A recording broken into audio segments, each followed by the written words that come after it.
What is up, everybody? Cjeths back. So I was kind of hoping that when I made this video, it was gonna be recapping the Rangers free agency and all the moves they've made, but they haven't done anything.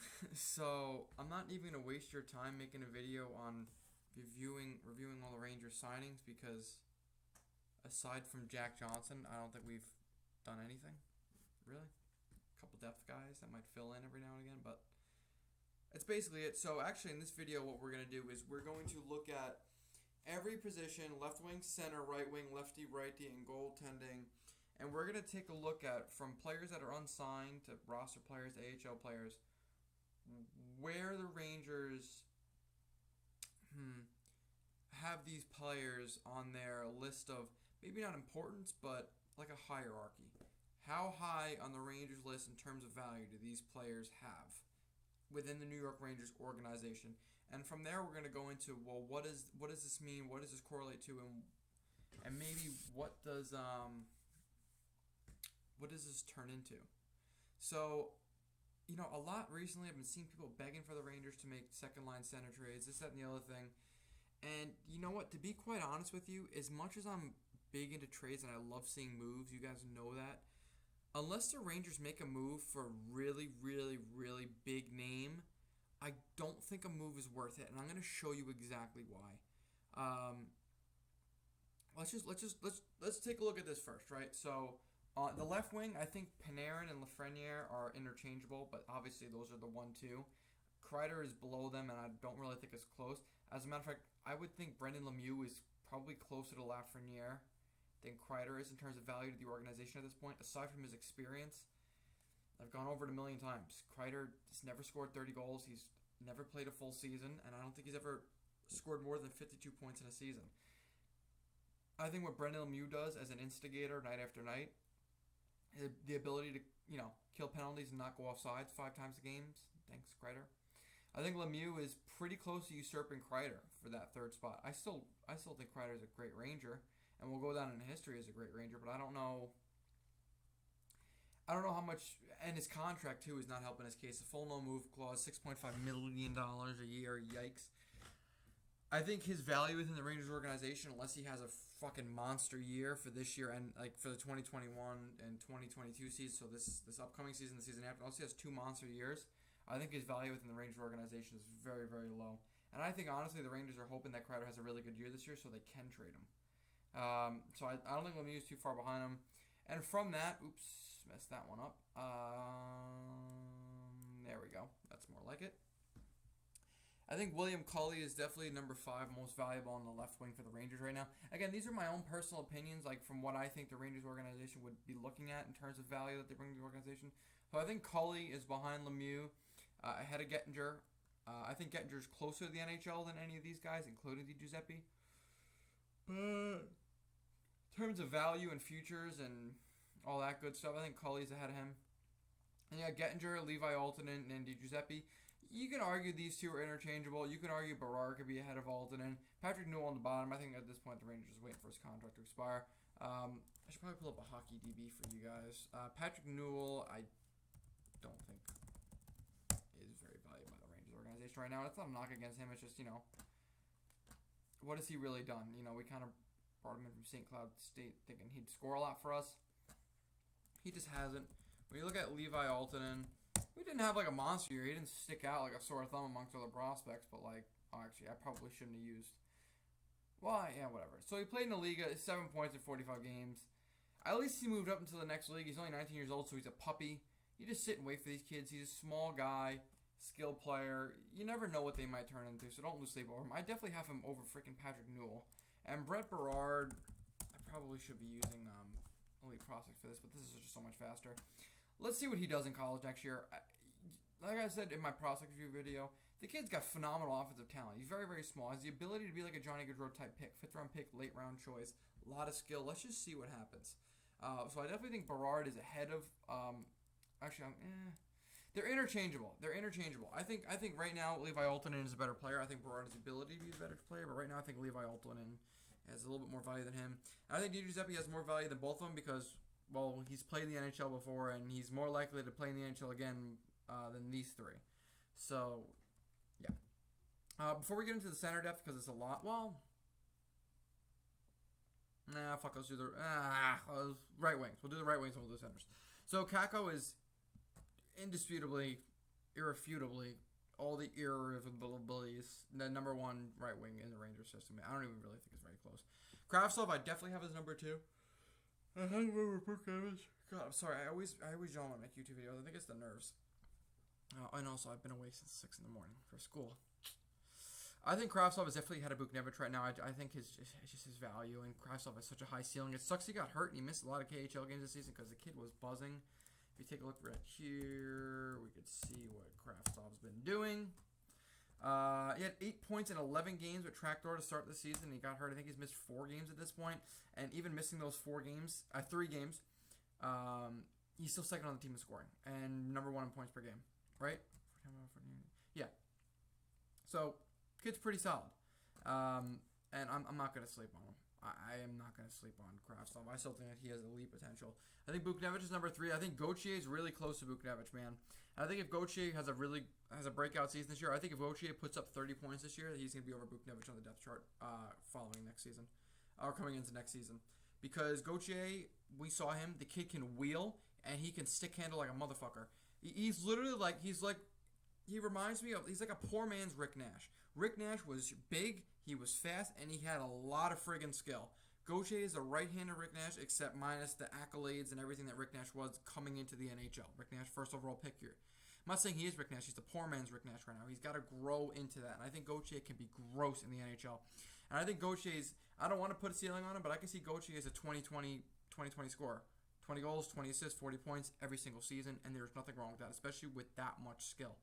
After that, I think Lauri Pajuniemi is the guy after him. My reasoning for that is this. 26 goals and 40 points in 49 games last year. Yikes. Tough start to the season, no points in 2 games. But it's kind of hard to look at last season and be like, oh, one good season. No, the kid's pretty good. He can score goals. I think he's who the Rangers are hoping will be Jesper Fast, now that Jesper Fast is departed. And I think after that, you got Rouge. And I think all of these guys are interchangeable at this point, except for Elmer. I'll put Rooney ahead of Elmer. And the reason I'm doing that is, again, we'll take a look at Jacob Elmer. I think when we signed him, we were kind of hoping we were going to get more, but he never really became anything too special. He kind of had a good start for the Wolfpack, and then, just spent all of last year in the ECHL, and really didn't even stand out in the East Coast League. So I think Elmer's at the bottom. And the reason I have Cjethsyt and Hughes and Ronning and Rushoff ahead of Rooney and Greco is because, these guys kind of have potential and haven't really played NHL games, except for Rooney. Actually, you know what? Rooney, that's not fair. Rooney I'll put up there. But these guys, I think have more potential than Greco. I think Greco's pretty done at this point. Greco's a phenomenal skater. I think he won the AHL's fastest skater competition last year. I believe I read that about him. But I just don't think he has a future with the Rangers. I think, honestly, the Rangers just signed him to give better depth in the AHL and kind of hope that he'd score a little bit down there and help them make the playoffs. But Hughes, honestly, if you look at Riley Hughes and Eric Cjethsyt, I really don't know if they're going to even be re-signed next year. Hughes did not have a good season at all last year with Northeastern. 4 points in 34 games, -8. Just a tough look. He's 20 years old. Eric Cjethsyt, love the name, by the way, good old Italian boy. He had a better season than Hughes, but then again, I don't know. We'll see what he does this season. I think this season is more important than last season. If he has a good season this year, he'll work his way up the list, but I would argue Hughes is almost a non-prospect at this point. Ahead of Elmer for sure, but yeah. That's all right. And Ty Ronning I have up there because I think Ty Ronning has a higher ceiling than any of those other guys. Now, the problem with Ronning is he has not found his way in the AHL like he did in the WHL when he had a 60-goal season, but I don't know. Kid's small. He still kind of got to grow into the game. Did not get a lot of minutes in Hartford, so let's just see what happens with Ty. I hope that Ty Ronning can get there, but I just don't think he does. I mean, especially with all the Rangers prospects that we've gotten. Since 2018, Ronning has significantly dropped down the Rangers prospect list. Moving on to centers. Zibanejad's the number 1 center in the Rangers organization and will be for a very long time, and I don't think anybody disputes that. Philip Hedl is probably number 2 behind him. After that, you got Strome. I have Barron ahead of Bret Howard, and I think the Rangers value Morgan Barron and what he could bring over what Bret Howard has already brung. I don't think this is all we're ever going to see from Bret Howard, and I do believe he'll get moved and become a pretty good third-line center. on another team, but I don't think he's going to stick in the Rangers organization very long. It's because we have too many damn depth centers that kind of fill his role. I was kind of hoping when Bret Howard was breaking in the NHL that he had the ceiling of a second-line center, but it really doesn't look like that. He shows flashes of brilliance, but besides that, not really very good. After that, you got Henriksen, who I think is a very high ceiling and a very, very, very low floor. So we'll see what happens with Henriksen. Refer to AJ Nunes, that boy Steven, about him over me. After that, I think Tarnstrom, the new arrival, is over all of these guys. Just because, again, those European prospects playing in higher leagues, playing against bigger boys, getting that NHL, professional experience a lot earlier puts them ahead of these guys just in terms of value alone. I think Adam Edstrom's actually pretty solid. Last year, I would have probably had Edstrom down here, but Edstrom had a pretty good season, and he's a big freaking boy, so let's see what happens there. After Edstrom, I got Quarterenko. Actually, if you take a look at Quarterenko, which that's make it a lot easier. Quarterenko actually had a pretty solid. Where is he? No, not AHL. Yeah, 33 points in 36 Big Ten games for Michigan State last year.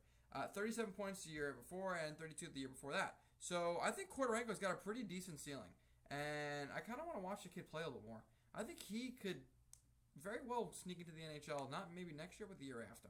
I happen to like Quarterenko a lot. And after Quarterenko, Richards, Rempe, Vireling.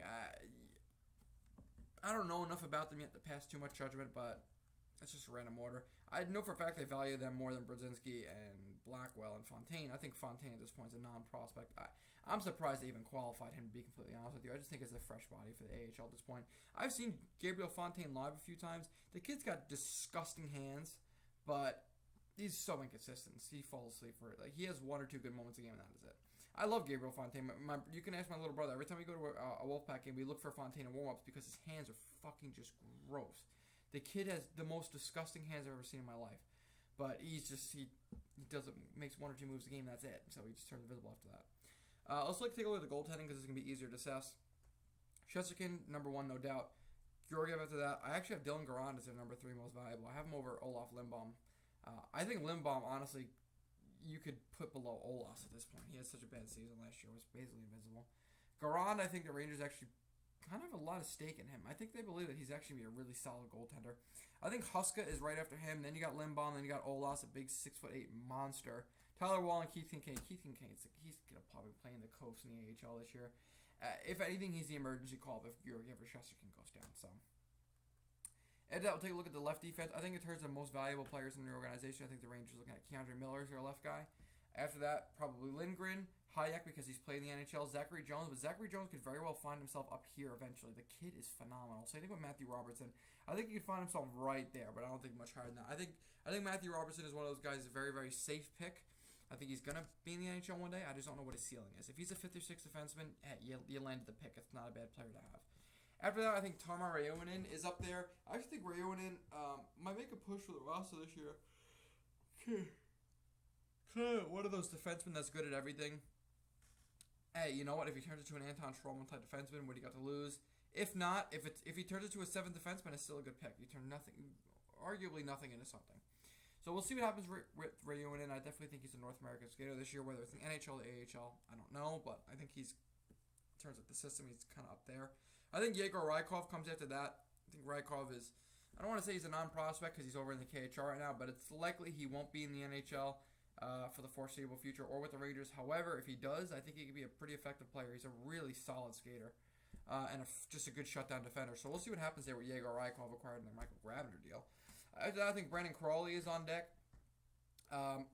Crawley's first year out of the draft before we sent him back to London was pretty close to, I would say, making the Rangers roster. He was in the final set of cuts and played in the last preseason game. I think the Rangers were pretty close to telling him he could stay. I think Crawley played that well. Crawley's very weird. Like he will never stand out, but I feel like he never didn't fit in. Granted it was just a preseason, but when he played in those preseason games 2-3 years ago, whatever. Let's take a look. I thought Crawley was pretty close to being an NHL defender. He didn't make any mistakes. He was very, very solid, and I don't know. I don't know what the hell's going on with him in Hartford. He just seems like he can't find his freaking way in Hartford, but. Damn, I thought he was really, really solid with us, Brandon Crawley. I was kind of thinking he would make the NHL out of camp, but not to be. We'll see what happens this year. I think the Rangers qualified and signed him, which was a bit of a surprise. I think to most, especially at 23 years old and a lot of guys on that left side. clearly the Rangers see something in him, so we'll just have to wait and find out. Let's see if Crawley can maybe sneak in to the AHL this year, or who knows, maybe the 7th defenseman in the NHL. And I think you got Cauley, and the guy is just so injury-ridden, I feel bad, but he's got more potential than Johnson, Potato, Smith, and Kjellberg, and Ragnarsson are basically non-prospects at this point. They will never be signed, I don't believe. If you take a look at Ragnarsson, I don't really think he's done anything since we drafted him 2 years ago. Yeah, he's I would argue he's almost a non-prospect at this point. You never really hear anything about him. I don't think he'll ever make his way over to the NHL. And he was a 3rd-round pick, which kind of sucks. If you take a look at that 2018 NHL entry draft, where's Ragnarsson? Right here. Who was picked not that long after him? That's a high-touted prospect. Yeah, Joey Keane was picked after him. There was someone else. There was someone I remember I was watching that draft and people were all over that they wanted. Damn it, where the hell is he? Maybe it wasn't him. Maybe I'm thinking of somebody else. There's a good chance I could be thinking of somebody else. Okay, I easily am. I'm just capping. But yeah, Ragnarsson and Kjellberg is just... I don't even know. I can't remember the last time I heard anything about Simon Kjellberg. Yeah, you could argue a non-prospect at this point. Moving over to the right side, Fox definitely number 1. I think Lundqvist right now is number 2, believe it or not. I think they got him over DeAngelo and Trouba. I think DeAngelo is still rated over Trouba in terms of value, what they can bring going forward. And that's not a knock on Trouba. It's just the potential on these kids I think is much higher than Trouba's.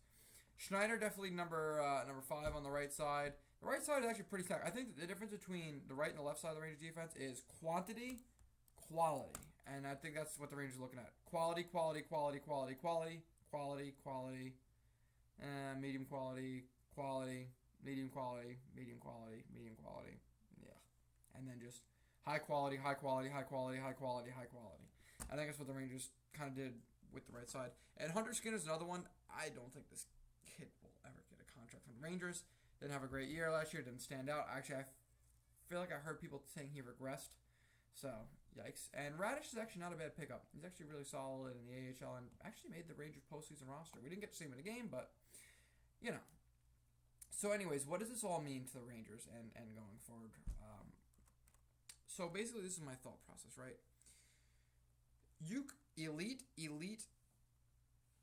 Elite could be elite.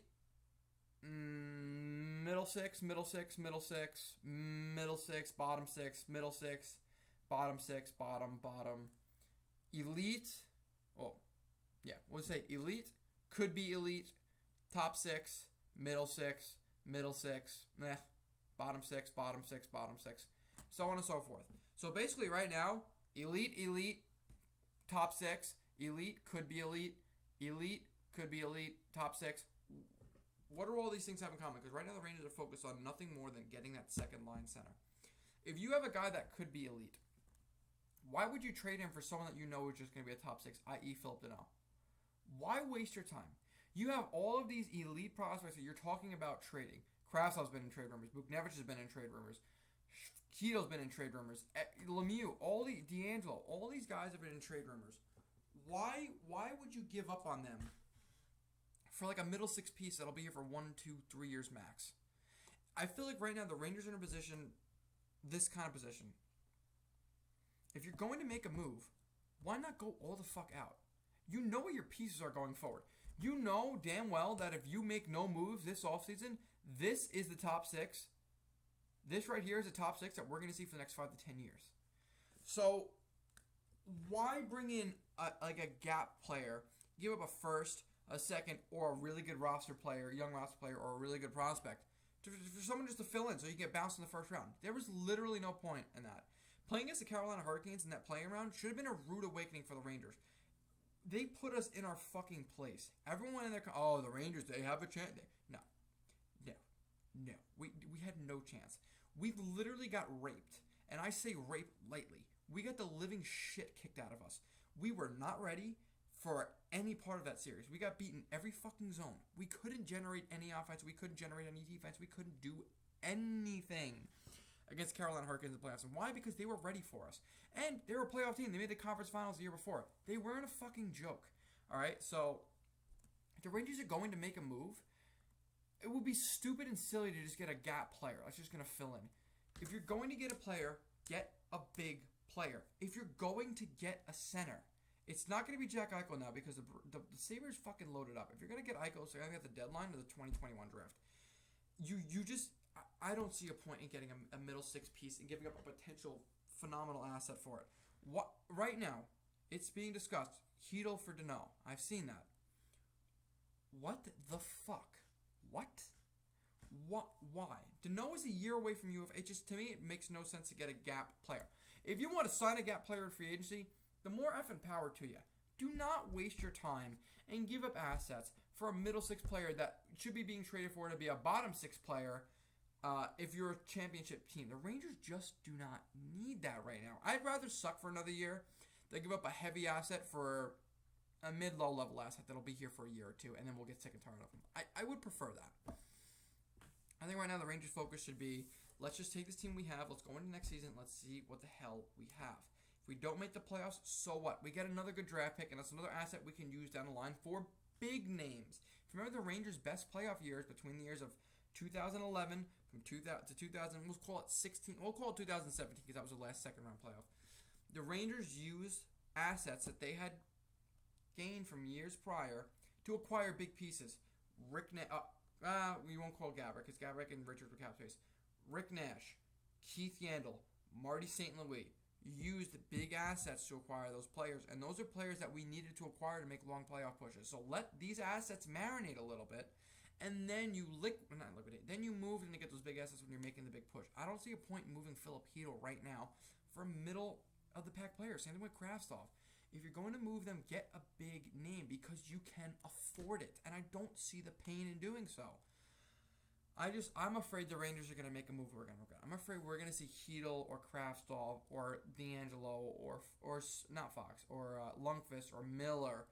I'm afraid they're going to move one of those guys and watch them just become studs elsewhere. I'm so afraid of it happening, and I fear it's something that's going to happen. So, you know what? That's my rant for the day. You guys got to comment up below. I'm rambling now. You guys got to let me know what you think. What the hell is going to happen with this Rangers team?